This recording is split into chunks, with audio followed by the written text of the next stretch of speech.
लो अर्थात् नयाँ र सार अर्थात् वर्ष।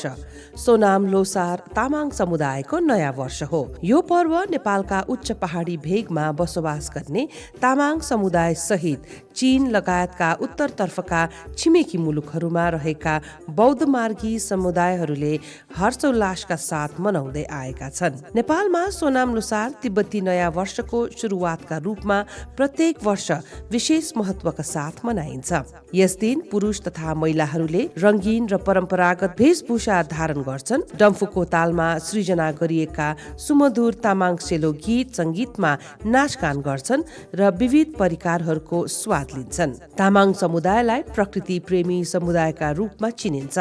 सोनाम लोसारका अवसरमा कुल पूजा तथा प्रकृतिको पूजा गर्ने परम्परा रहिआएको छ।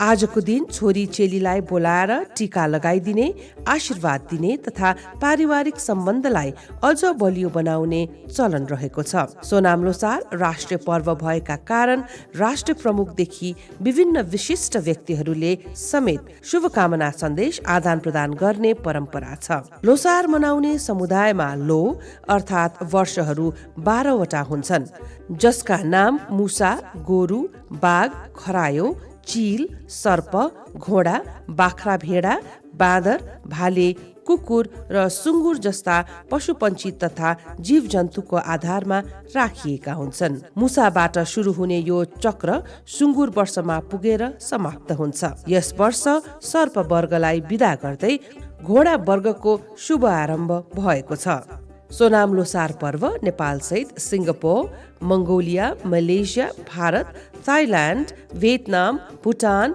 लाओस, म्यानमार, जापान लगायत तामाङ समुदाय फैलिएका विभिन्न देशहरूमा पनि धुमधामका साथ मनाइन्छ। यस दिन ती देशका बौद्ध विहारहरू रंगीन सजावट, ध्वजा लगायतका पुष्पद्वारले सजिएर अत्यन्तै आकर्षक देखिन्छन्। विशेष गरी डाँडाकाँडामा अवस्थित नेपाली बौद्ध विहारहरूको सजावटले टाढैबाट आँखा तान्ने गर्छ र असीम आनन्दको अनुभूति गराउँछ।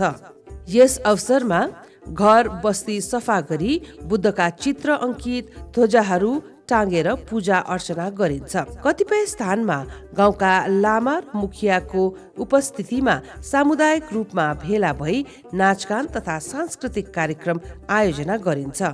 डम्फु र तामाङ सेलोको सुमधुर संयोजनले पर्वलाई अझ जीवन्त बनाउँछ। खुला आकाश मुनि गरिने यस्ता कार्यक्रमहरूमा सबै समुदाय र धर्मका व्यक्तिहरूलाई खुला हृदयले स्वागत गर्दै तामाङ समुदायको संस्कार वास्तवमै अनुकरणीय छ।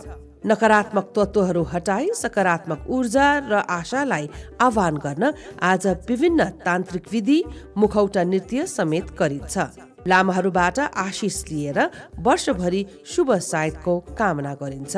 सुँगुर, हाँस, कुखुरा, खसी लगायतका विभिन्न परिकार तथा गुलिया मिठाईहरू बनाएर घर घरमा भोज खाने, आफन्त भेटघाट गर्ने र सामुदायिक रूपमा उत्सव मनाउने चलन रहेको छ। यसै नयाँ वर्ष पुरानो आफ्नो संस्कार, पहिचान र सांस्कृतिक मूल्यलाई पुस्तौ पुस्तौसम्म जगेर्ना गर्दै आएको तामाङ समुदाय साँच्चीकै प्रेरणादायी छ। सोनाम लोसारको शुभकामना, असल कामना र उज्याला आशाहरूले सबैको जीवनलाई पछ्याओस्।